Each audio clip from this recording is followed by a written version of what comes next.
Dear viewers, আমরা অনেকেই প্রশ্ন করেন যে টেস্টোস্টেরন লেভেলটা কেন কমে।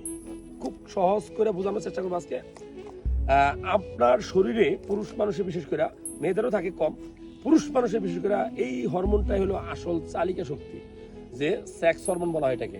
এটা আপনার লিবিডো অর্থাৎ কাম শক্তি যেটাকে বলা হয়, যে আপনার ওয়াইফের প্রতি আপনার যে আকর্ষণ, আগ্রহ, হ্যাঁ, সেক্সের প্রতি আগ্রহ কমে যাওয়াটা, এটাকে আমরা লিবিডো বলি। হ্যাঁ, লিবিডো। তো মানে কি, মানে হলো যে আপনার বিপরীত লিঙ্গের প্রতি আকর্ষণ কেন কমে? এই টেস্টোস্টেরন লেভেল কমে যাওয়ার কারণে। তো লেভেল কমলে কি হয়, টেস্টোস্টেরন কমলে কি হয়? এই যে মাংস পেশিতে ব্যথা করবে, গিরায় গিরায় ব্যথা করবে, চুল দাড়ি পাকা শুরু হবে, পড়া শুরু হবে, আপনার মেজাজ খুব খিটখিটে থাকবে, সর্বোপরি আপনার সেক্সের প্রতি আগ্রহ থাকবে না। কেন কমে জানেন?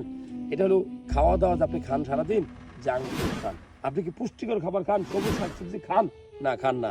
আপনি যে দোকানে বসে এই যে ট্রান্সফ্যাট প্যাকেটজাত যে খাবারগুলো আছে, ধরেন মটরশুঁটি, ডাল ভাজা, এরকম অনেক কিছু আছে না প্যাকেটজাত, অনেক পানি আছে, পানির বোতলে কিন্তু আপনার খুব খারাপ ধরনের রাসায়নিক কেমিক্যাল থাকে, যেগুলা বিপিএ বলা হয়। এগুলা কিন্তু ক্যান্সার তৈরি করে, অন্ডকোষের কার্যক্ষমতা দূর করে।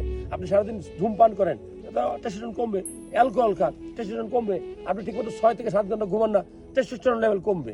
আপনি সারাদিন মোবাইল ফোন ব্যবহার করেন, স্মার্টফোন, রেডিয়েশন, টেস্টোস্টেরন কমবে।